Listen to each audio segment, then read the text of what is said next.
Company of Makers. Podcast talks, workshops.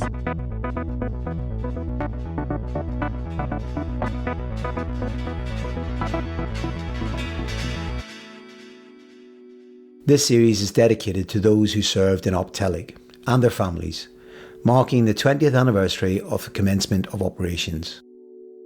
Each episode, we'll talk to members of the armed forces community who served in Op Telic, or whose lives have been directly impacted. These are true life accounts, and these personal stories may be emotionally challenging to hear. If you feel you may be sensitive to this, you may prefer not to listen.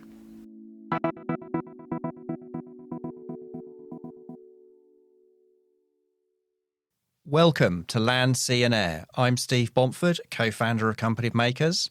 And I'm Tip Cullen, an actor and former Royal Marines Commando.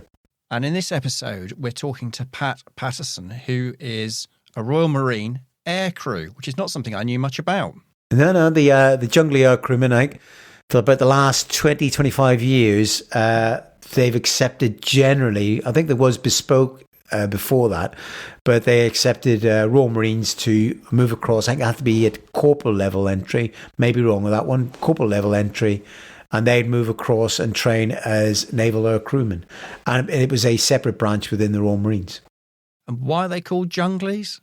I think that goes back to maybe the old days, the Malayan days. But all I'll say is the Naval Aircrew, the Commando Helicopter Force, JHC entirety, but the Commando Helicopter Force, they're quite a unique blend. The Naval, the Sea King pilots and the Royal Marine pilots and aircrew that we have, they're pretty incredible. And they've just basically lifted me out of some seriously, shall we say, a lot of sort of like, shall we, environments where potentially other aircrew wouldn't have went. See, no names, no pack drills, just say that they're worth their weight in gold in a lot of respect. Yeah, okay, I can tell by the somewhat cagey description there. So, well, at least they did. Otherwise, we wouldn't be doing this, Tip, and we're glad to have you here. I know, so well done, the Junglies. Yeah. So let's have a little listen to see what Pat's got to say. Aye. Pat, thank you so much for agreeing to come on the podcast. No dramas at all. Great to be here. You're a bit different in the sense that I thought most Royal Marines were kind of either getting out of boats or walking incredibly long distances to have a scrap, yomping, I think you call it. But you're a flying Royal Marine. Well, once upon a time, yeah. I think I started flying to get out of getting out of boats and yomping everywhere, if I'm honest. But I was general duties for 10 years and then spent the latter part of my career as a Royal Marines Aircrewman, which is just it's a technical branch within the Corps, really interesting time. It's known as a bit of a cushy number, but it's reasonably hard to get into. So that hence everybody's not doing it. Okay, so let's hear about the cushy number. The thing is, of course, with flying is that you have a flying log, and we were just talking before we started recording, saying even that your own recollections and your wife's recollections of the dates get a bit muddled over time, it would seem. Well, yeah, I mean, when we had a brief chat the other week there, I hadn't really thought an awful lot about Iraq, to be honest. And whenever I was sort of chatting to you, I was a bit like, when was that? And maybe when I bumped into Tip, it was 6 months later, whatever. But actually, because you've got a flying log, and that logs every time you take off the ground, and you also put your record of service in there, so it tells you where you've been down to the day and the time. And it's quite interesting. Your memory does play tricks on you. So probably anything I say that's not written in my logbook could probably be false. Well, the memory plays tricks on all of us, doesn't it? So Op Telic 1, you were involved in that. Can you tell me, where you were when you first realised that this was in the offing and that you would be, you'd be off to Iraq at some point in the near future? Yeah, well, what I suppose I would say is that it was an awfully long time in the making. I do remember when 9/11 happened, we were headed out to a big exercise in Oman at the time, and we did crack on with that, and then it sort of led to to some of the guys boosting off and be ready to stand by to go to Afghanistan. But the Iraq piece, it was like it all sort of felt like when you shake up a bottle of champagne if you're a crewman, or prosecco if you're not on flying wages. When you shake it up, it feels like the pressure's building up on the cork, right? And it's got to come. But I suppose thinking about Telic 1, just previous, so sort of end of 2002, we had been in Norway.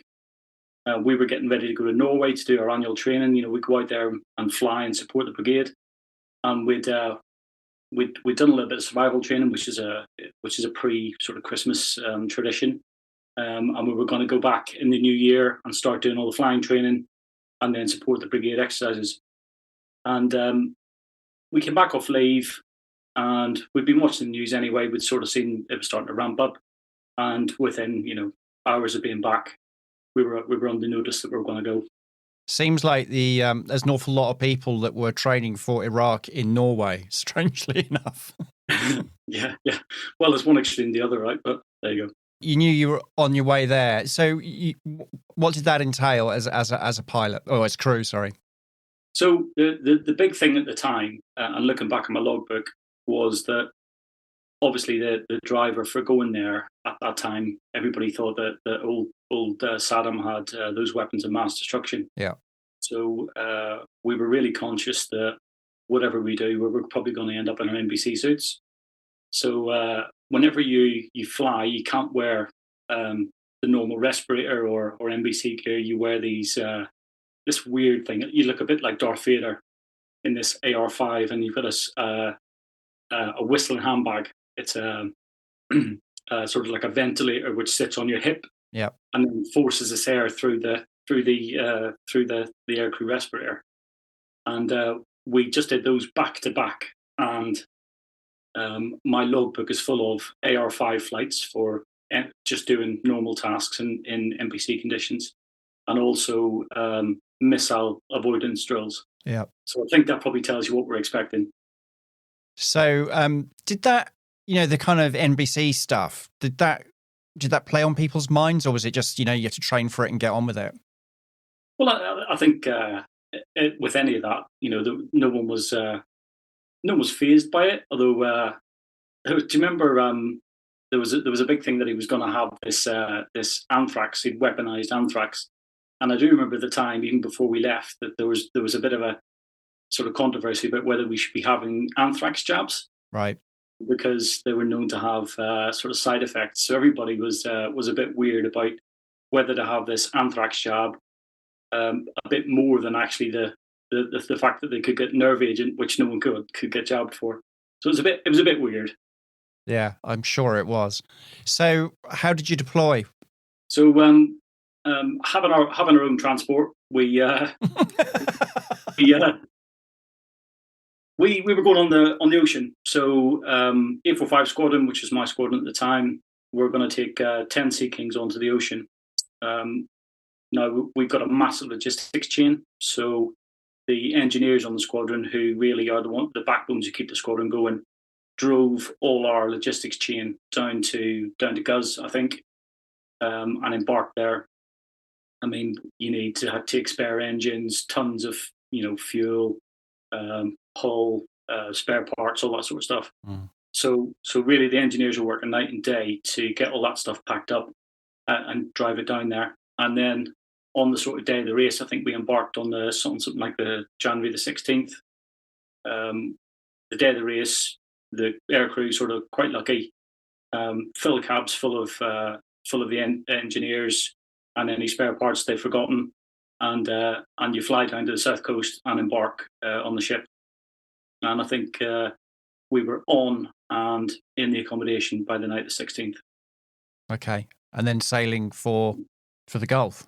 Yeah, so I suppose the aviation assets that we had, there was ourselves in the Sea Kings. We had Lynx on board, Gazelles, and I think we even took a couple of Chinooks on the back.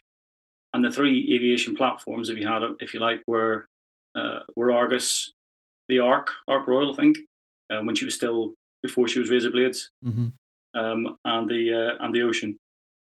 And really, we probably stripped out most of the aviation that was in the UK at the time. There was army regiments were getting ready to go via. They were getting flown out there direct, but we decided to make our own way, and we headed off. And our first stop really was Cyprus, about a week later. So does that involve lots of training whilst you're on the way for you, or is it's just so rammed you can hardly do anything? No, so the LPH Ocean was really, really big. It was a great massive deck, loads of hangar space. So the helicopter sort of got swallowed in there. I mean, I'm not saying it wasn't back tight, but you had plenty of room to do your aviation training. We were still continuing doing the NBC flying. You needed now to practice. We had these things called a deck qualification package. So whenever you embark on a ship, you have to do all of these specialist deck landings for night and day, conventionally, and then using NVG, night vision goggles. And we then had to do that wearing this stupid AR5 respirator kit as well.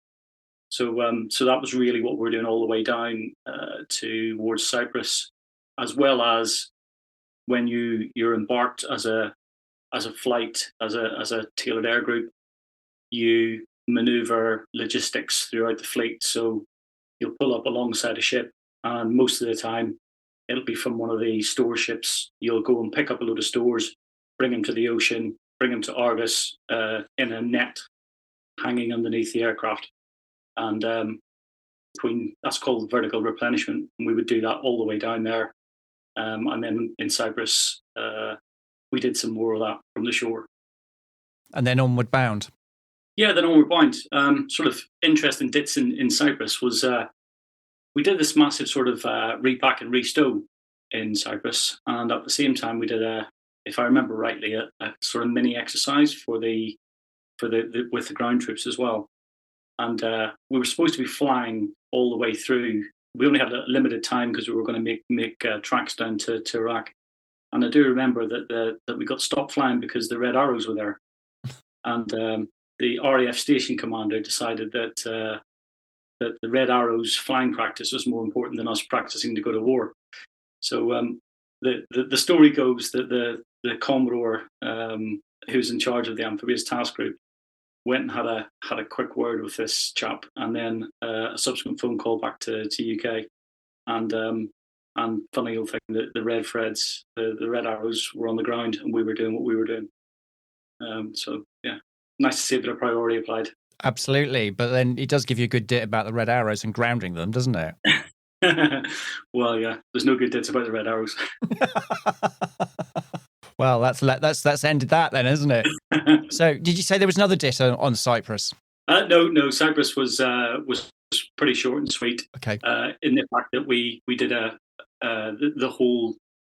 I guess everybody had just packed what they needed to into the ships, and off we went. And I think whilst we were sailing down to Cyprus, there was a bit more logistics planning, and then there was a repack of vehicles. So everything went ashore, got shuffled, and then back on the shipping. So and then we started moving stores back onto the ships to replan before we headed through the Suez and down off towards Iraq. So you must have had quite a sense of the scale of the operation. This was going to be a pretty serious deployment then. Oh yeah, it's monstrous. So we'd had a couple of really big exercises not too long before actually, but it was just the scale. There was so many aviation assets and the guys. There's a different feel to it all. So when you're in exercise, it's sometimes a bit crap. It can be quite false. Everybody had the feeling that whatever they were doing had a point.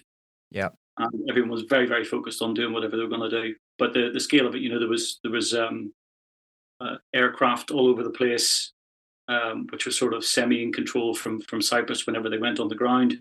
And then as soon as they went feet wet, which means over the sea, they would come under control of Ocean or the Ark Royal. But yeah, there was aircraft everywhere, stores flying about everywhere, and people trying to train in the middle. So it was an interesting time. Busy, I think, is the word. To probably undersell it slightly. yeah, yeah. And then those guys coming in via airhead that were getting chucked on the ships, and bits of kit that we'd forgotten being flown down and then flown back onto the ship. So it was if you think about most people see the pointy end of conflicts, but I'd say that probably logistics is 80% of the battle, and getting the right kit to the right people and the right people in the right place was the trick. Well, we're seeing a lot of that in the Ukraine still, aren't we? In the last year or so, however long it's been now. Yeah, well, there's the old saying that amateurs talk tactics and professionals talk logistics, and I think more than anything there, that I saw how important that was. Well, we're talking logistics. Oh, yeah. Professionals. Our next podcast on logistics. God, that doesn't sound terribly exciting. So quickly on to Iraq, please. Yeah, so we barreled through the Suez and then down through the Straits. Pretty much locked down the whole way because we were concerned about asymmetric threats. If I remember at the time, although I've been through the Suez so many times, locked down, I've never seen the either side of it. To be honest, just the inside of the ship. And then there was this bit of so we went all around up into Oman, did a brief bit of training in Oman and the UAE, if I remember rightly. My logbook says so it must be. And then we were sort of stooging around in the NAG, the Northern Arabian Gulf, for quite some time, waiting for it all to happen. And we could, we're all pinned to the news, right? So you're on ship, and I think you could get a bit of news coverage intermittently. We're all pinned to see what's going on. But again, you could just feel that the pressure in that bottle was building again. It was like someone was giving it that extra shake. And you could look out, if you ever got up topside on the ship, you could look around, and there were ships everywhere, off in the distance. And whenever we went flying up there, you could hear the amount of air traffic that was going on, even above you, and see the ships whenever you were airborne. So you could feel that pressure getting bigger and bigger again in the Northern Arabian Gulf. And at this time, I think the land forces would have been building up in Kuwait, and people getting flown out there. But we were sort of just stooging around off the coast. Okay, so when did you find out what your role or assignment was going to be? So there'd been planning going on behind closed doors, I must say. Actually, it was that was really frustrating that we weren't involved in the big plans. But you understand that need to know with hindsight, but it was frustrating at the time. Probably all the way from leaving the side in Plymouth. Actually, I think that there was an incel set up and an HQ on the ocean. And by the time that we got to Iraq, there was a fully built model of some of the objectives. All the plans were very well developed, and actually, I suppose that probably was going on for quite a long time. Whenever before the war even kicked off, it was just a formalization of all of those end plans. But I found out with not very long to go, probably about a week before we actually went off on the night of the 20th. Well, actually, there was I was supposed to be doing one task, and then one of the Navy crewmen's guys back went, so I got moved into another priority task. So even what I thought I was doing changed. Do you want to talk me through the night, the evening of the 20th? Well, yeah, I'll start with the build up ashore actually. So part of the plan was that most of the Sea Kings were going to be based ashore in Kuwait. And we had this big assembly area called Viking. And at this assembly area, we didn't have very much. We were living in a tent on the floor, but we had fuel and we had what we needed to get the blokes from A to B, which was the Sea King and ourselves. So we had 30 guys. So you have three crew in a Sea King, and with 30 guys who are living in this big tent. Alongside everybody else who's in this assembly area. And the sort of couple of days beforehand, and especially the day of the 20th, if I remember correctly, the there was quite a lot of activity going on with the NBC alarms, and the odd Scud missile was fired down into Kuwait. So all that day of the 20th, especially, was spent jumping in and out of trenches in Kuwait, expecting to be, gassed in some form or fashion. And I do have a vivid memory of, because there was a load of RAF guys there, this RAF guy who just got to Kuwait in time to start flying, running for a trench, trying to take his respirator out of the packet from the factory, which made me laugh because he didn't die and there was no nerve gas, but it was hilarious. His face while he was trying to get it out of the packet and find a respirator filter to put on there, what was a picture. So it was. There's nothing like somebody else doing something for the first time for a bit of entertainment, eh? Oh mate, it was just hilarious. 2 digs at the RAF, and we're not even halfway. Well done. I know. Oh, I love them really. So that day was a bit disjointed. The air horn kept going off because you get orders over radio that there was something coming in your way, and the sort of last later in that day we had to move the aircraft around, and we were had a pilot in the seat. We were pre-positioning so that we could organise this huge landing zone so that the troops could come and find us later on in the day. And everything was marked out with panels and lights, etc. But we were moving the aircraft around, and I was stood at the front of the aircraft just in my flying helmet and a pair of and my desert cams, and I'd left all my NBC kit in the aircraft, which is not a good idea. And the and the alarm went off just as the aircraft was shutting down, and the blades whip up and down, and I had to sort of run and duck in to get my gear. But actually, there was no NBC threat. So lesson learned, stupid Pat. Never leave your respirator kicking around, even when you think you're safe. I'm just wondering if there was an RAF guy in a trench laughing at this. Probably, absolutely. There's karma there, right? Yeah, karma. Yeah. It was a squeaky bum time for a little second, but it was all good. Well, I didn't want your head chopped off by your own helicopter. That would be really not a great look, would it? No, it'd be probably quite embarrassing. First fatality of the war without even going over.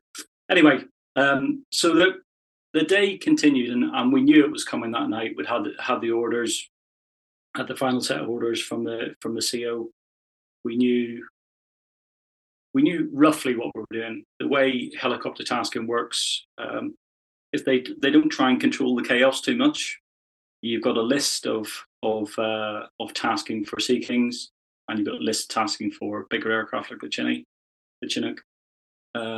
And they don't try and control that too much. You sort of set off, and the only one you really know you're going to get is your first task, because you can prepare for that. Then as you're coming back and forwards, because they expect to lose aircraft and crews, they just expect that the next aircraft comes in. It's like a bus, aircraft come back, pick up the next task, and away they go. So we were prepared for that first task, and then we knew everything else was going to be in stream. And we grabbed all our shit. All our stuff, and headed back to the. It's all right. You're lucky I'm an Irish and I'm not swearing like anything. We grabbed all our stuff, jumped onto a 4-tonner after the last hot feed, and I think there was a really subdued air on the 4-tonner of these 30 blokes sort of hanging out the back of it. And as we dropped off the cruise, the aircraft were actually spread over about probably half a mile, just because they were dispersed. Yep. And as we dropped off the cruise, got sort of lonelier and lonelier in the back of this aircraft. Everybody's cracking Chad funnies and all the rest of it. But there was a distinct sort of weird, funny feeling. You're under crackers that something was coming. Mm. And we manned up, started the aircraft, and shortly after last light, we were off. Tell me about that then, because I haven't done this before. Well, it was my first invasion too. Okay, so, but you've done it now, so you can tell me. So, right then. So we set off. First thing to say, I suppose, actually, was that the target that we're heading for was just on the sort of the southern tip of the Alfo Peninsula, and it was the MMS. I forget what the first M stands for. It was the metering station, and the model showed a sort of ring of steel around this, where the Iraqis were dug in with anti-aircraft weapons and heavy machine guns, etc. And to crack that egg, I think there was some considerable softening up done by B-52s and ground attack aircraft, which was great. The unfortunate side effect of that for us, which was the immediate danger, was the amount of dust that it kicked up, and that sort of and the weather wasn't fantastic anyway. It was quite a sort of bad time of year in Iraq for the weather. So there was a bit of a mix of a dust storm and the extra dust that had been kicked up by the bombs. So the visibility immediately becomes really, really bad. And the plan was that we were going to fly on night vision goggles, which are great bits of kit, but we would fly black light because we weren't sure, which meant that we would have no lights on at all. Because we weren't sure whether the Iraqis had anything that could see us coming. So this caused a few issues in that you shouldn't really fly in peacetime unless you can see what's happening. And that if everybody had the lights off, it meant we couldn't see other aircraft. Yeah. So we sort of decided on the fly that we would have the lights on as soon as we got near the landing site that we were at.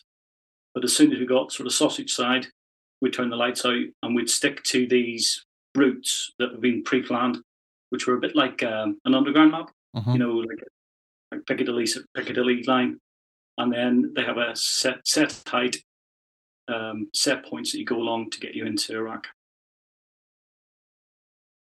And we lifted with a load of troops back. We were just behind a load of American aircraft, if I remember rightly, Sea Stallions, I think.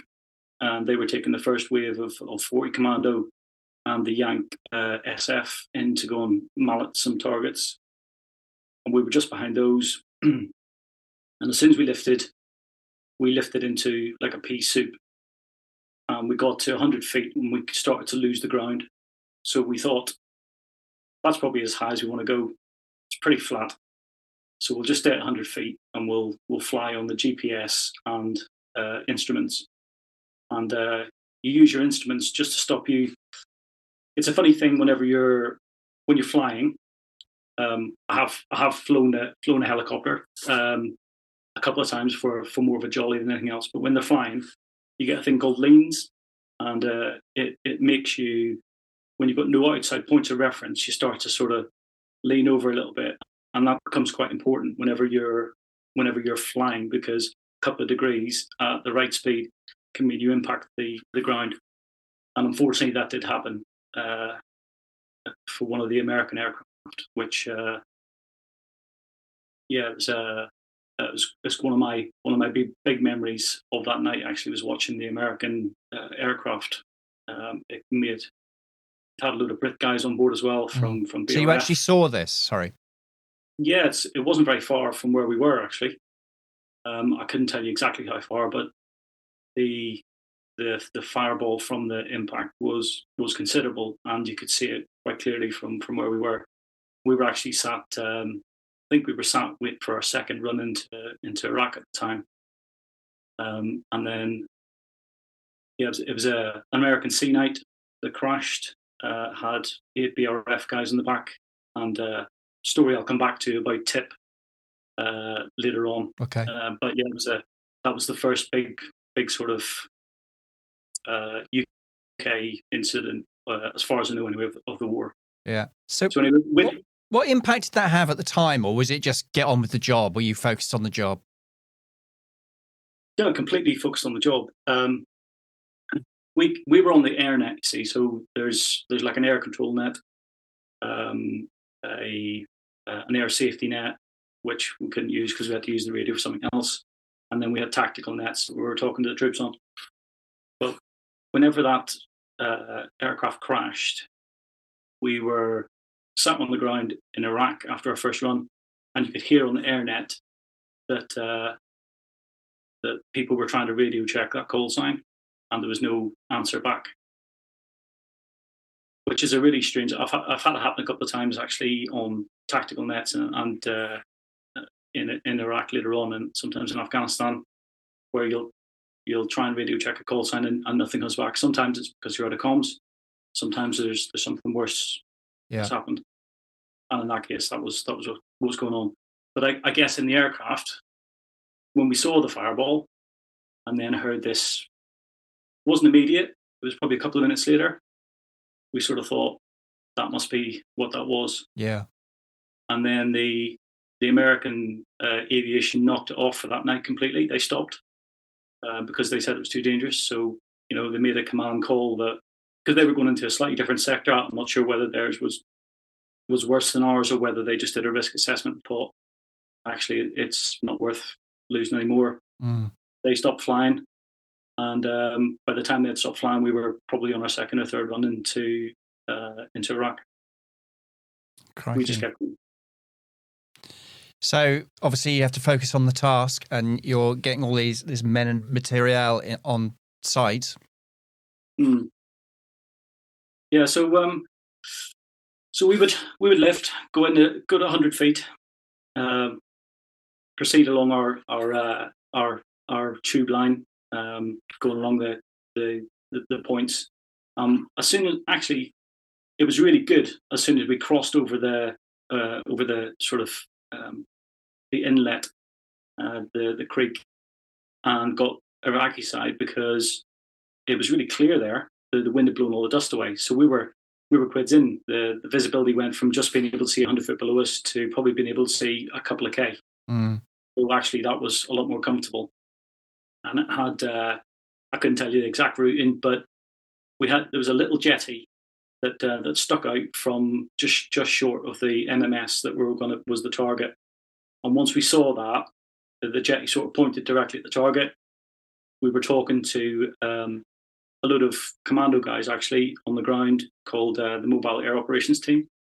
Andy Probert, I think, was the guy we were speaking to mostly that night, who are like an air traffic control team sitting in the mud with the guys, scrapping or doing whatever they're doing. But at the same time, their job is to guide the helis in. Yeah. It's to make it safer, but as much as you can for the follow-on troops. So we'd barrel in, the visit clear a little bit, find this jetty, head towards the MMS, and then Andy Probert or the Mayock guys would call us in with a Firefly, which is a strobe light, and we just barrel into wherever we could and get the troops out. And that part of Iraq was battered in the Iraq-Iran war, and it's like a moonscape. So there's very little to see there. And if you're not on the roads, it's just sort of ankle to knee deep in mud, which we didn't know, because I think, sorry fellas if you're listening to this, but I think the first stick that we dropped into Iraq, we put them in the middle of this place, which looked nice and safe, but actually it was pretty muddy, and the blokes must have been threaders, but we didn't know at the time. Sorry. So quite soon after that, we started landing on this little road that ran all the way through the target, and I think the 40 Commando guys had been having a bit of a scrap there by the time we got there, and I think maybe on my second or third run, they chucked a couple of casualties, or a casualty, into the back of the aircraft, and we took off and took him back into Med Squadron back in Kuwait. It was an enemy casualty, but we had this drama where we hadn't really quite seen on the photographs of the target that the telegraph poles ran along this road, and that was quite a problem when you were trying to land out your helicopter, because rotor blades and telegraph poles don't like it too much. They don't mix well.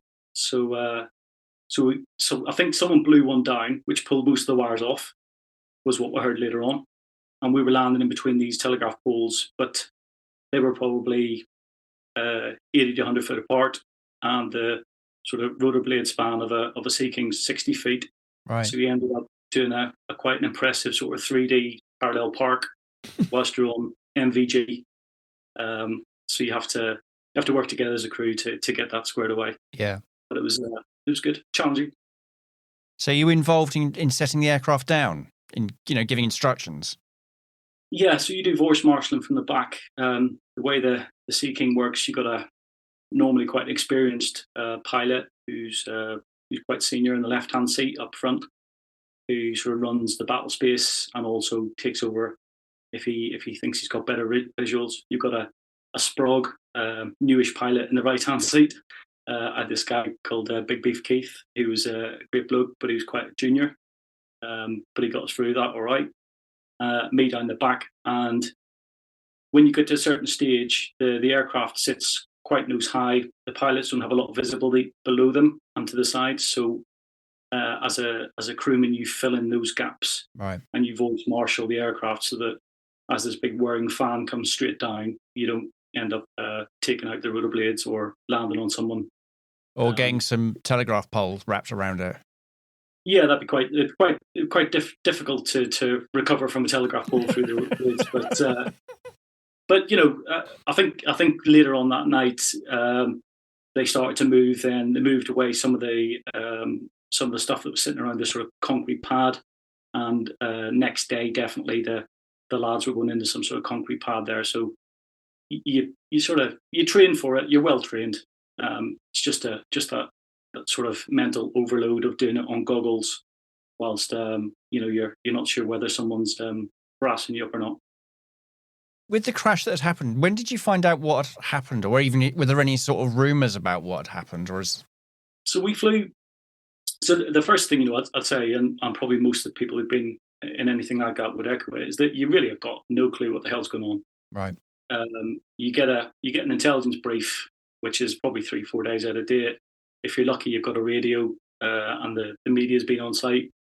But if not, you really don't know what's happening most of the time, frankly. So with that first crash, the word got around pretty quickly that there was Brits on board, and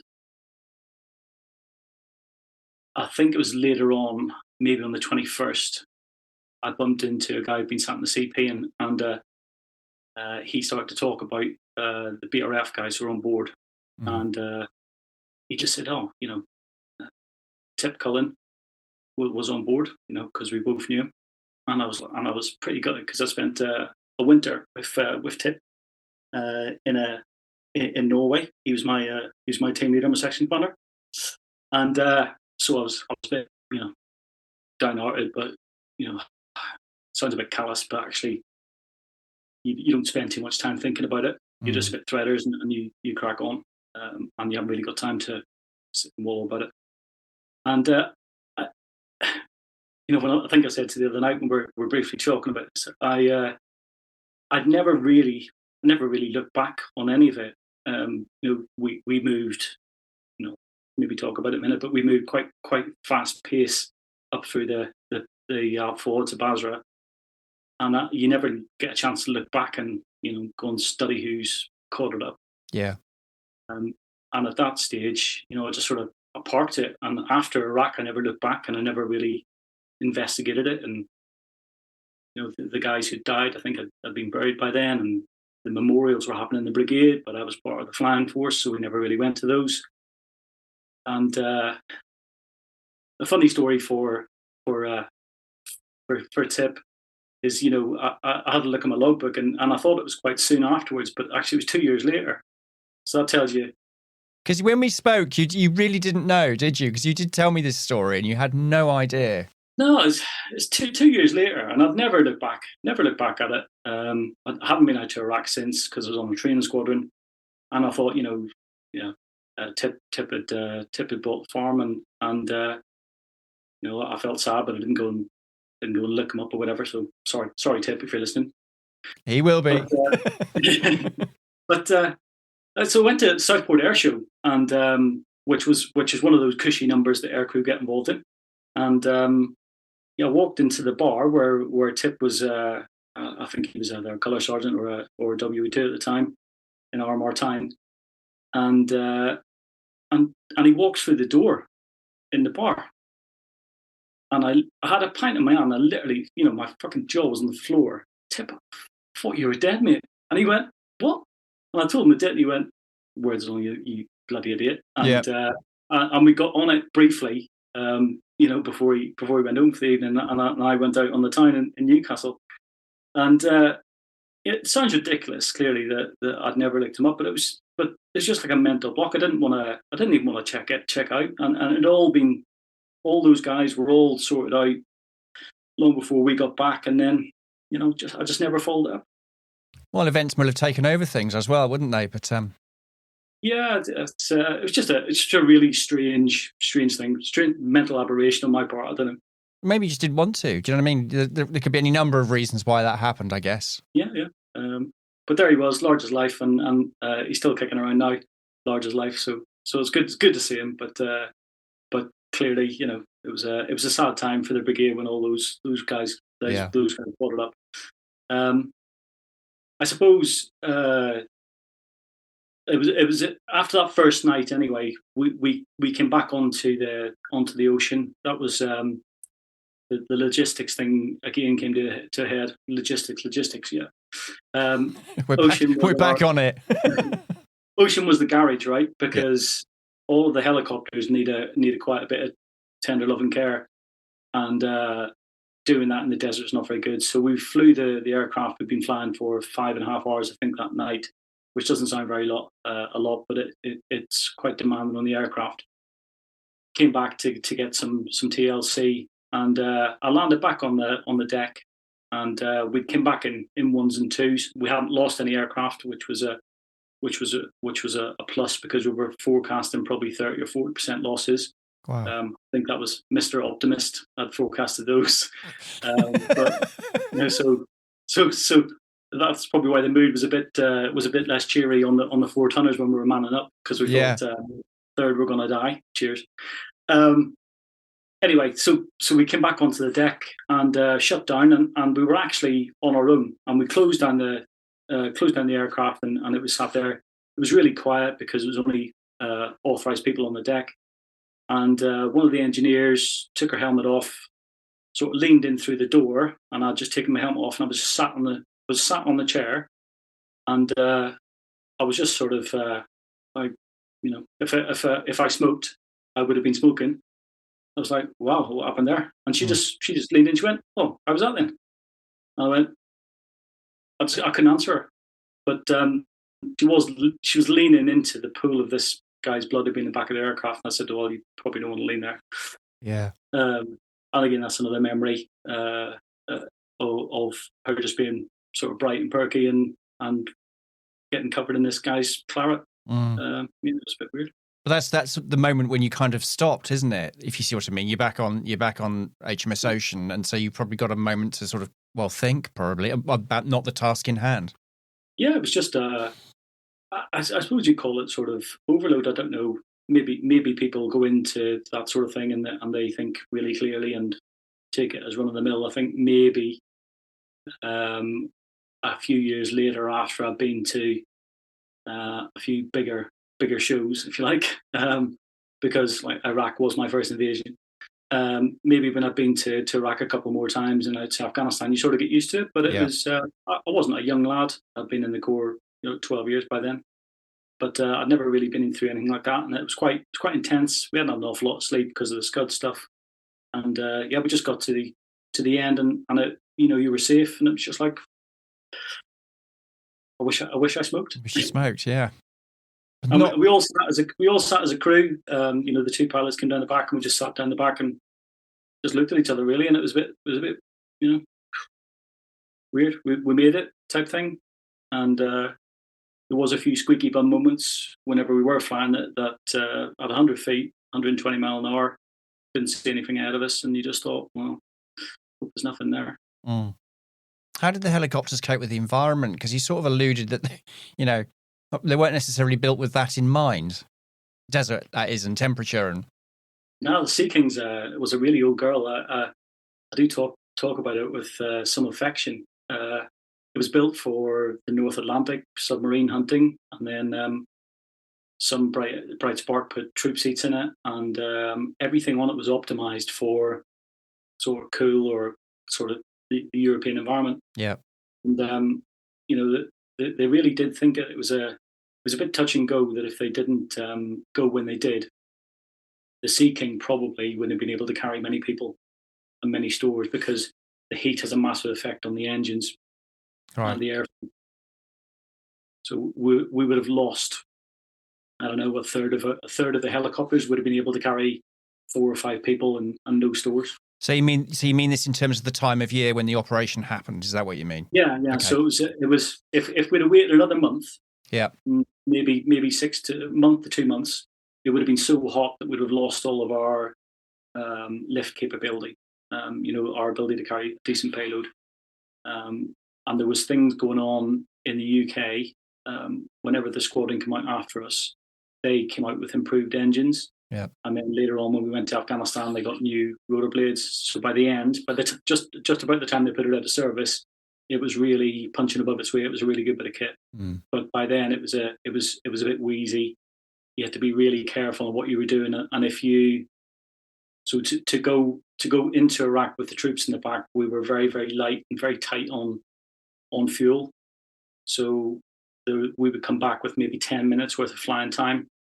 So obviously, if there was anything sort of held you up too long, it was getting a bit squeaky bum. Yeah. But generally, you'd take just enough gas to get to Iraq, drop the guys off, and come back, and that meant you carry more people, more bombs. So that was the way it went. But the old girl was pretty good. It was pretty well protected, even though we had no armor. It was very good against missiles and things like that. Good old bit of kit. But she's in the boneyard now. Although I think a few of them are out in Ukraine. Actually, they got some to Ukraine. I'm sure they're doing a great job there as well. So probably the climate's a bit better as well for them. Yeah. So that was for the end of day one, wasn't it? If I remember, you just said there, isn't it?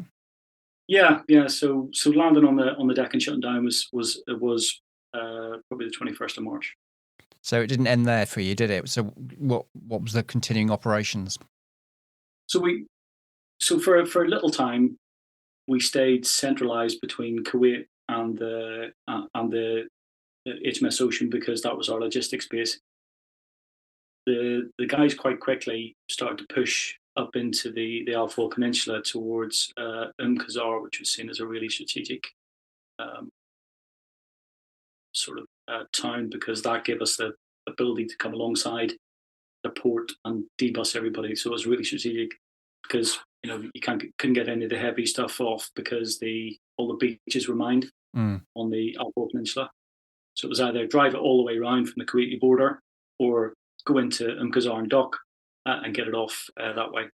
So quite soon the battle pushed north, and the next time I flew was again at night. We were still supporting the guys as they built up a bit of combat power to start moving north. And really, the shooting war, if you like, was about 3 weeks. I've got it in my logbook. When we started to move. Each day flying slightly further north, supporting the light gun battery that commandos have, was in a lot of action. Certainly put a lot of rounds out to support the commandos. So part of our job was basically feeding them ammunition and feeding logistics to the guys, because there was hardly any water sources nearby. So you need a lot of water in those temperatures. So logistics. Getting those, getting the 105 rounds up, getting the mortar rounds to the commando, getting the water forward by underslung, picking up anybody who'd come a cropper. And there were a few heat casualties and a few casualties getting backfilled, and we just kept sort of bringing all that forward. The guys would take an objective, then they'd move up again, and they were supported as well by the Queen's Dragoon Guards, which were a light tank reggie at the time, and we would bring fuel ashore for the QDG, bring them more ammunition. So it's just really feeding the beast. We're the support helicopter. The boys go and do the business, and we do CASEVAC as required. and we just we'd go out, and at times then you would fly maybe 7-8 hours a day. They come back, fix the aircraft for a few hours. Then someone else, another set of crew would jump in it of an evening, and then take on the night tasking. And that's pretty much how it continued. Sort of almost 24 hours a day, but sort of day-night tasking waves. Yeah. So we pushed north. So it's about 3 weeks of that. Yeah, quite quickly though. We as soon as they took Kazar, we needed to move closer to the battle, to where they needed the logistics. So as soon as Kazar was took, we moved out into this big fertilizer plant, which had a big sort of car park type thing, and we forward based from there. And again, moved all the fuel, because the logistics deal for the cabs was massive. Moved that up, but we were much closer to the tasking then. And by then, it sort of broken up a little bit. From our point of view, anyway, we couldn't really see sort of formed units anymore. There was guys out in the marshes. There was some unfortunate incidents in the marshes with an LC who got killed, a Marine, Chris Madison, I think his name was. And then we were up then trying to do a double job then of support the guys, but also looking for these insurgents that they thought were in the marshes, down on the river, trying to support the brigade as best we could. And eventually, we then made it all the way up into the sort of outreach of Basra. And really, once we got to Basra, there was a lot more sort of combined arms coming to the battle, and you have quite a lot of fast air support. There was a couple of tanks kicking around. It really did get to be this sort of big show, because all of the elements from Kuwait pushed over, if I remember correctly. I wasn't on the ground. But then that was really the shooting war I remember was sort of that 3-week period, and then it all sort of had this really weird sort of everything stopped. It was like we kicked arse. The Yanks had gone all the way up into Baghdad, and it was like all the resistance had collapsed, and it had gone very, very quiet. And we then started to think about moving up and actually occupying Basra.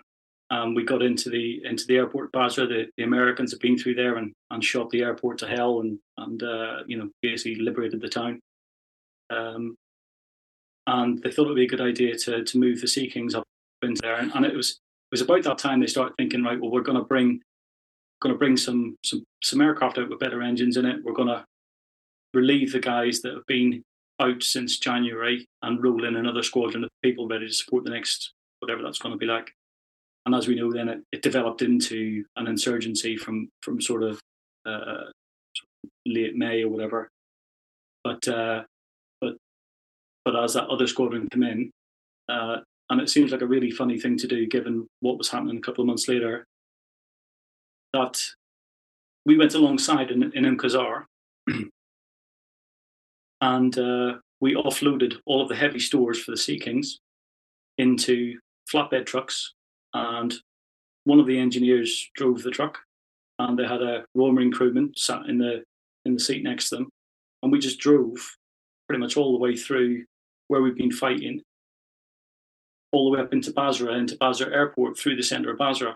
And by the time I went back again 3 years later, there was absolutely no way you would have moved in those soft-skinned sort of trucks. But we just thought it was, the shooting war was over, and we just drove all the logistics with a couple of rifles and a couple of bootnecks, all the way up into Basra Airport. And I flew home then just at the end of May. So really, January through to May was a pretty easy tour for me compared to some of the guys. Yeah. But we also a lot of the commandos backfilled at the same time. So it's difficult kind of to appreciate looking back, as someone who wasn't there, obviously, that was such a short period of time, that the invasion and the actual invasion itself was, 2.5, 3 weeks, something like that? Yeah. And then how it developed over the years, and it transformed, as you said, into a counterinsurgency. But you went back, you were redeployed to Iraq. Yeah, so I had I'll tell you about my missus first. Okay, please do. She So- insisted that you tell me. Well, we were pouring on my logbook the other night trying to piece all this together. So my missus, I was on 845 Squadron, which was one end of one building, and my missus was an engineer on 846. And as I was getting ready to come back, I was due to get married in July. And as I was due to come back, my missus said, I've been told I'm coming out to Iraq to relieve you. Oh, wow. Okay. What about getting married then? Because you're going there for 3 months, and they've been warned out for up to 6 months. She went, well, can't get out of it. I'm coming, and we'll just have to postpone the wedding. And so she came out to Iraq, landed in Basra, where I'd driven the heavy stores to. She landed in Basra in an aircraft with Sea Kings in the back, and took on all our heavy stores. We jumped on the ship and proceeded south and back to the west in a completely different direction. So I didn't see her then. As I got back from the UK, I landed and my house was completely empty, no kids or whatever at the time. But my missus was in Iraq, so it started then to hot up a little bit. Not really bad, but started to get a little bit warm. Everybody started to object to everybody being there and maybe send the odd sort of protest thing through at the airport. And it turned out then actually she didn't have to stay there for that long. So I think she was there for 6 weeks. She came back and we postponed the wedding then till August. But she told me I had to get that one in that and thank her operations officer for sending her to Iraq. not wishing to name any names, but nonetheless, in all seriousness, how did that feel? That knowing that your missus had just come into Basra, you were on the way back home. I mean, I guess if it felt safe at the time, because it was quite soon after the invasion, that would have been kind of okay. But then the sort of going home to an empty house as well, not really what you expected. Yeah, it's a bit weird. I think maybe you've got all these like World War II homecoming type scenarios in your head where you're going to come home the conquering hero and all that sort of stuff. But actually, we most of us came back by aircraft after a while, landed in Bryce or some other suitably anonymous place, got back to the squadron, and just went home. There was no parades, no nothing. You just came back and went back to the house. I mean, transition is like is a subject in its own right, isn't it? In terms of transitioning from the military onto Civvy Street, but transitioning from operations to back to Blighty or non-operational tasking, that must have been a bit odd. Seems odd to me. Yeah, so you'd come back from. Actually, at the time we were really busy, so okay. It got busier and busier because we had this sort of honeymoon period whenever the war was over. I call it honeymoon period. Probably wasn't for anybody who was there. It was quiet, and it started getting busier and busier. There was at one stage there was a lot of UK casualties being taken. But you would, as aircrew, again, cushy, you do relatively short tours. Yeah. The ground guys would do 6 months, of which they do probably 3 months before that training. So they were really disjointed for 9 months. We would do 3 months in theatre, but because we trained we trained almost as much as we could all the time, we could go home every night, more or less. Yeah. We'd bounce out for 3 months, come back, you'd go and have a few weeks off, and then you'd just be back into training, bounce out for another 3 months. You'd probably do 3 months on, 3 months off for the rest of the year. For the 2 years you're on frontline squadron, and a lot of guys did a lot of serious time away, but it was very manageable because you were on short, sharp tours. That was the perception anyway. But I came back from Iraq and did a little bit of time back in 845 Squadron, and then I was put onto the training squadron where they trained me up as an instructor.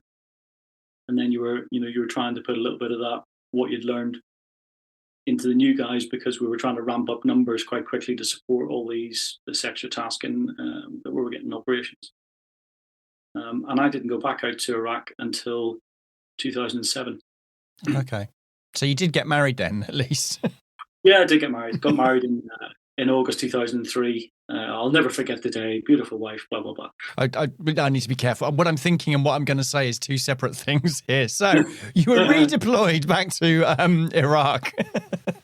Yeah, so we were fairly busy squadron, and when I rejoined 846 as an instructor, I'd actually trained some of the guys that were the sort of baby crewmen on the squadron, and took over as a flight senior because I've been promoted as well by this time. And it was really stark, the difference between the job we've been doing before and what was happening now with the insurgency. And the Sea Kings had changed their role almost completely from being like this battlefield support helicopter where you were running ammunition everywhere to slightly different, more nuanced tasking. So we had this big surveillance camera that was ploughed onto the front of the Sea King, because that was the days before Predator drones. Mm-hmm. So we needed eyes in the sky to help us fight the insurgency that was going on in Basra. We would be stood up as an incident response team, which was like something very similar to what the Chinooks did in Afghanistan. We would be on standby at any time of day or night to take off and support casualty evacuation or to get medics to where they needed to be. And then you'd have a line for sort of green tasking where you'd be out doing Eagle VCPs, which is where you drop troops off to stop cars that are suspected of having people in the back that might be up to no good, and maybe bursting out a QRF. And then there's always the logistics moves of of moving stores. Because at one time it was very dodgy.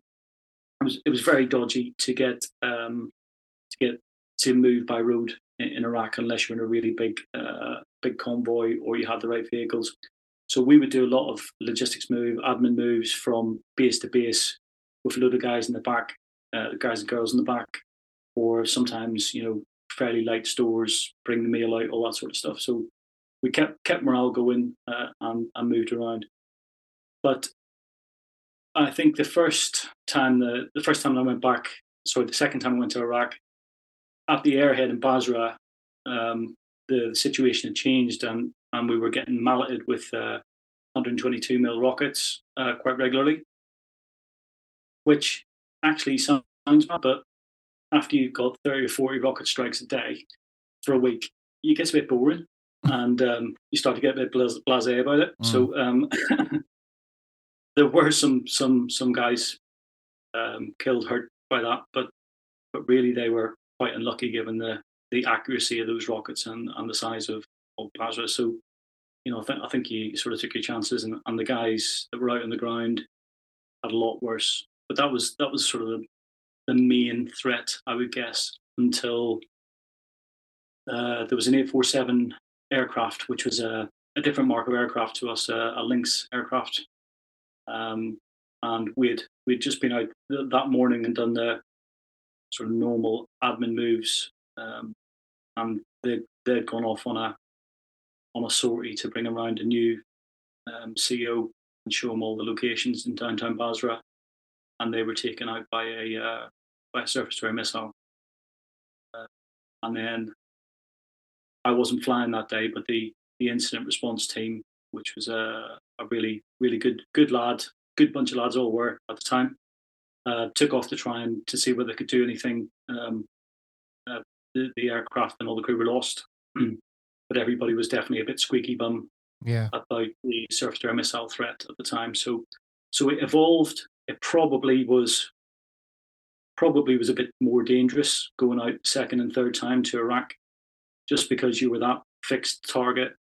It had that time, and it turned into that insurgency where they had the chance to set themselves up to do an ambush or to set up for the guys on the ground the vehicle-borne IBDs and stuff like that. The surface-to-air missile must have come as a bit of a shock, wasn't it? I mean, aside from the fact it was also successful, it might have, that's a significant increase in capability, isn't it? Yeah, well, we prepped for it. We had the defensive aid suites on the aircraft, and I think the real surprise was that they think they thought at the time, I don't know whether they've ever really sorted that out, but they thought it was quite an advanced surface-to-air missile which had taken out, because we knew even on the invasion that Iraq had these SA-7s, which were quite old, and that our defensive aid suites on the aircraft could take care of them without really too much bother. But at the time, it seemed that this aircraft, which took out the Lynx, was a bit more of a sophisticated surface-to-air missile. So that was a bit more, a bit more. Okay, let's think about this. And then, we were never lax, neither were the Lynx crews, but we certainly sort of did double up on tactics and procedures, how we get out of that. And I always felt safest near to the ground, because you're crossing speed. If you're trying to draw a bead on someone and you're very low, it's very difficult. And we had some cracking times, because it's hugely exhilarating, flying quite low to the ground, quite fast, and with some really good pilots on my flight. So it was a real buzz at that time. How do you look back on that time in your career? Because obviously you've already alluded to, you went on to Afghanistan, which I would say I think it's fair to say was a different form of conflict, more kinetic as well in many ways. But how do you look back on that time in Iraq? What's your sort of abiding memories? I'm really torn. I think at the time, all the subsequent things which were disproved weren't known about, and you were really focused and believed in the mission that we had, and I didn't meet a single person out there who didn't believe in that sort of mission in its biggest sense. And I guess subsequently, years later, when it became disproved that there was no weapons of mass destruction and all the rest of it, and I look back, I lost a couple of mates in service over there, and also a couple doing private security, and a few who've taken a few life-changing injuries. I think if you look at the state of the country now, I'm not entirely sure that it was worth it. But at the time, you couldn't have dragged me, couldn't have stopped me going. Yeah. Yeah. It was what you wanted. It was what you trained to do. Even though I had a missus and kids by the time I went back second and third time, I was, you wanted to get into that and be operationally relevant and get that experience. So if you lose people, obviously people, if as a brigade, but also if you know people that you actually know, then that's quite likely to change perspective, I guess, on some things. I mean, how is I think is a discussion, but I can understand how you might feel like that. Yeah, I think one of the things that you do on an exercise is that everybody comes back to life at the end, right? Whenever you realise that not everybody's going to get up at the end of the exercise and at the end of the operation and respawn, and some of their families, it does put a different spin on it. I was affected mostly by a mate of mine who was doing private security, because I knew him the best and I knew his missus and his kids. But I stopped going to funerals because it was actually doing my mental health in, and it's a mark of respect to go to guys' funerals, but I just couldn't handle it in the end because there was so many happening at one time. Not particularly in Iraq, but more for Afghanistan. Yeah. But that Iraq thing, it was unusual at the time. It was before Iraq, before Afghanistan. I would just like to say thank you so much for sharing that with me. And you nearly finished your pint there, which is really good. He's been supping on a pint of Guinness whilst doing this. Well, of course, he's an Irishman. The whiskey chasers later. Well, I'll leave that to you. That'll be after I've long gone home. But I just again want to say thank you so much for sharing that and for taking the time to do so. And I hope you enjoyed your journey through your logbook. And you've done your duty in terms of the dits you were told to spin as well. Well, yeah. If my missus ever listens to this, then I should be all right. But yeah, it was interesting going back through the logbook, and maybe I had a bit of a mental block going back through that as well. I don't know. Yeah, well, there's probably a lot to think about, wasn't there? But thank you very much for your time. No problem, Steve. Thank you very much, man. Now, Before Steve and Tip chat about what we've just heard, you may be interested to know that here at Company of Makers, we've got loads of online activities for veterans to get involved in. As well as this podcast, we've got online talks with inspiring guests. And we've got workshops where you can have a go at things like drawing, writing and photography.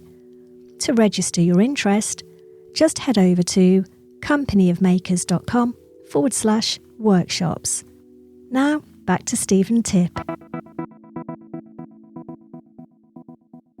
Well, I don't think we can talk about Pat's chat without talking about logistics. Bit of a running joke. I didn't think he was expecting to major as a logistician, if I've said that right, as a Royal Marine. I know, but to me, it's the glamour of being like something like, in Top Gun, and then really it's about stores and about, logistics. And the truth be known, that's exactly what it's all about. He is not wrong at all. And I'd say you can map that across in life. If you don't have the logistical support or the financial support, nothing will happen. No matter how good or wonderful those ideas are, if it's not backed up, that plan, it'll not happen. And that's something that if people don't take that into mind when they're planning their adventures or take ownership of those, should we say, responsibilities, potentially they're going to fail in some way. I love the way you've turned moving pallets around into something really positive. That's seamlessly done. Well done.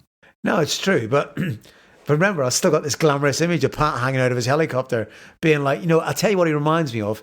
Do you remember when you were a kid, you used to go to the Dodgems and there used to be a guy hanging off the back, always like that, and he was the coolest guy this side of the Pegos Ridge. That must have been like Pat hanging out of his helicopter.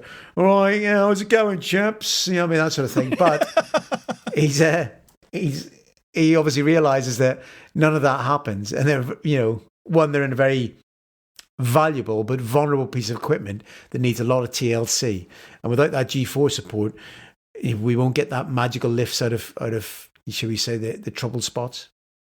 So we've now got a mental image. Well, I've got a mental image of him being a Dodgem rider, if that's the right phrase, who's got a logbook. I think that's not really what I was expecting. But anyway. But it's true. But it's true. You'll love me for that as well. Yeah. So no right of reply. Sorry about that, Pat. Not in the least. So let's start. Logistics is really, really important. And I think the message that came home to me was just the sheer scale of the operation itself. Well, he did. I mean, the logistical scale, massive. But when he said, when he took off from off ocean and he was flying, it sprung to me, those images that you see in films like Saving Private Ryan of all those ships in the fleet just ready to go across and step off into D-Day. And in a way, I think even, should we say, systematically as well, that's exactly what was happening before we went on Op Telic. Was that build-up was on levels, probably on par, maybe slightly smaller, but it was allied, it was multinational, big shipping, big support, big G4 or N4 as they put it in naval terms, J4 as such. So 4 is the sort of like the, should we say, military function of logistics and support. So the N4, J4, G4 for land, all of that at the time was through partnering nations or in shipping. So this fleet was Gynocosaurus when you think of it. And he was able to get eyes on, see it. And obviously he did mention the vulnerability. They've got 10 Sea Kings. The support that you've got to give for 10 Sea Kings plus their Lynx and Gazelle helicopters and the Chinooks, that's a big, big chunk of G4 and, should we say, the engineer support and the equipment support to maintain that fleet.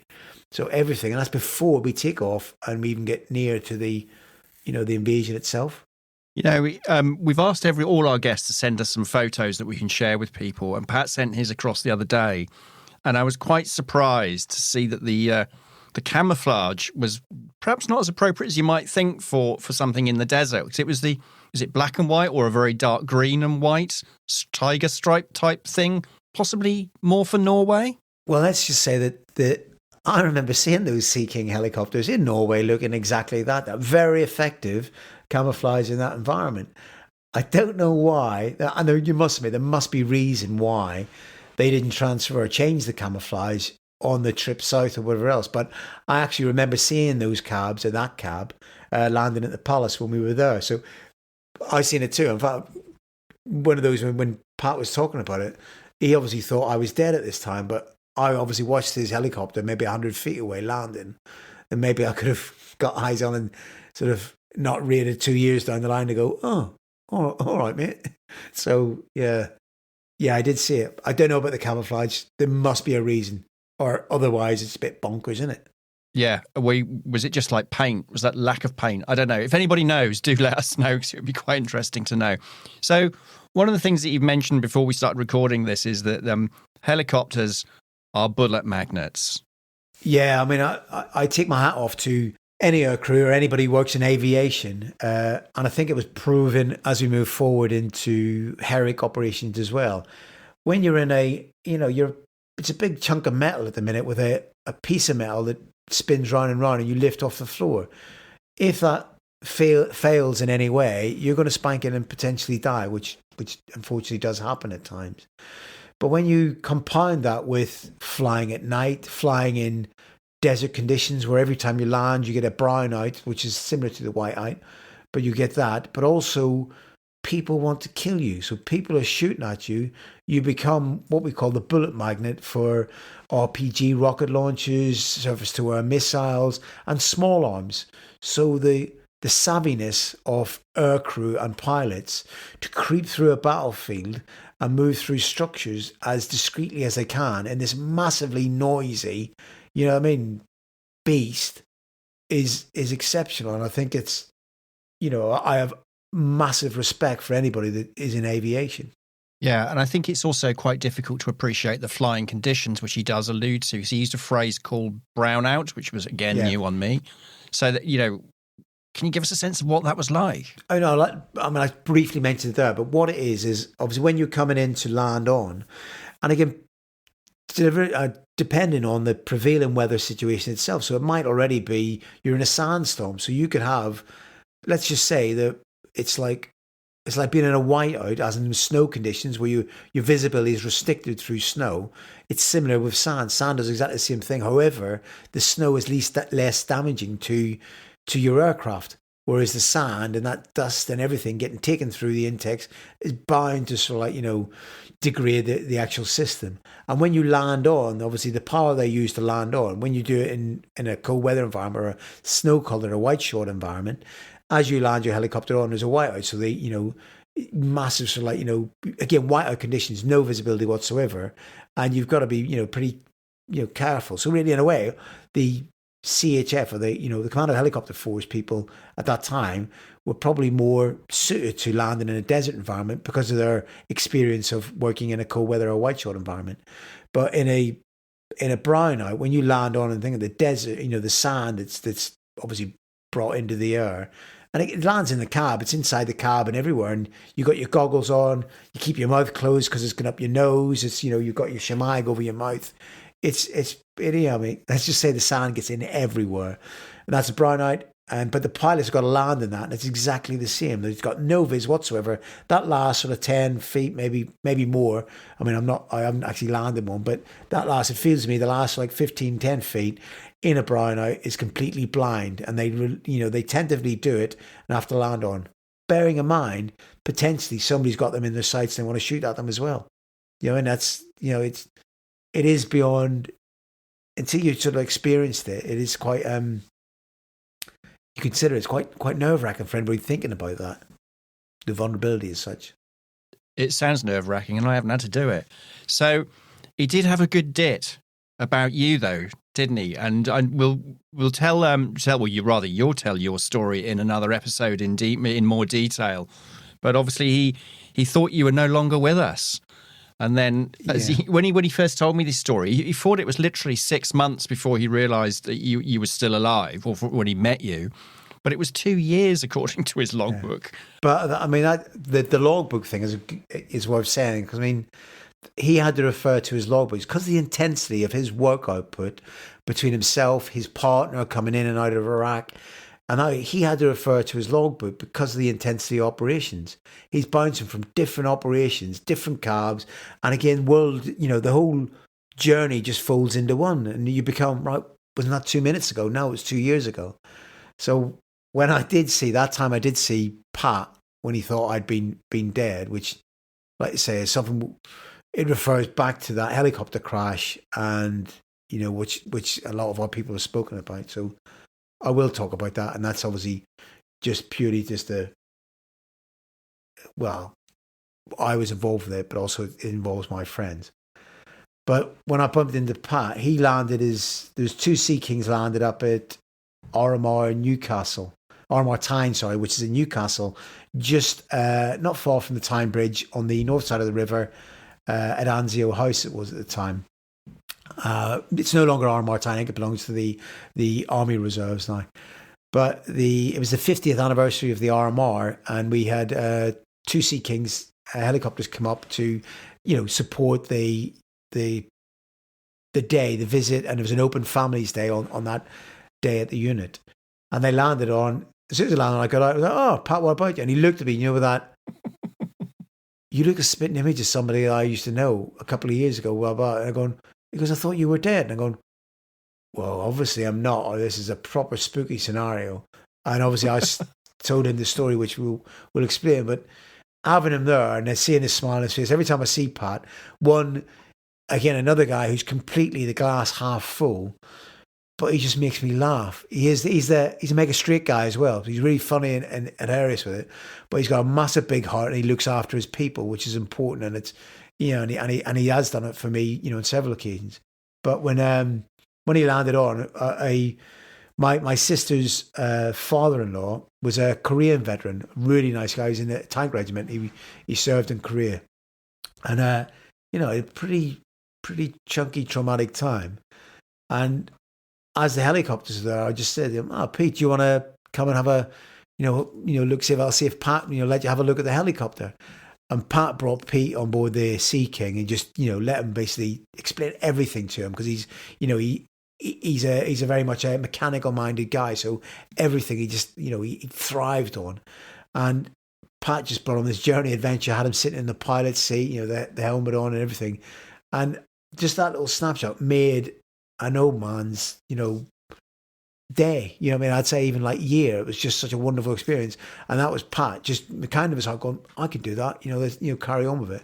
So he's just that guy. And he's somebody, as we move on from our life after service, Pat is just one of those reliable people that you would love to have close to you or in an organization with you, with that positive mindset to make things happen. And that's, with a bit of, shall we say, compassion for his life experiences as well.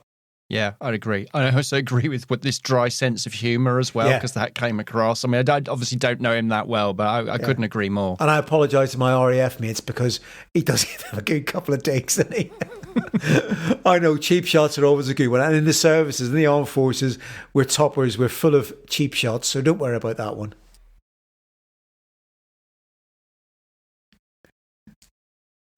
Yeah, I know. But there'll be those, again, to my RAF friends, "I'm sorry." I'm not sure if they believe you. C'est la vie. C'est la vie indeed. Tip, thank you so much for that, and I'll see you soon. See you soon. Thank you very much. Cheers, Pat. Before you go, if you're a member of the Armed Forces community and need support with your mental health, Op Courage can help. Use the link in this podcast description for details. Or you can phone the Combat Stress Helpline on 0800 138 1619. If you'd like to contact us, email studio@companyofmakers.com.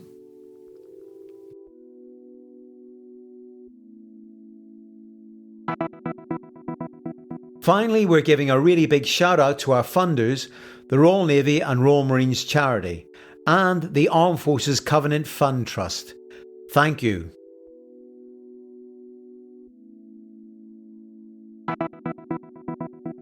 This podcast was produced by Rachel Owen, hosted by Tip Cullen and me, recorded and edited by yours truly. Company of Makers. Podcast talks, workshops.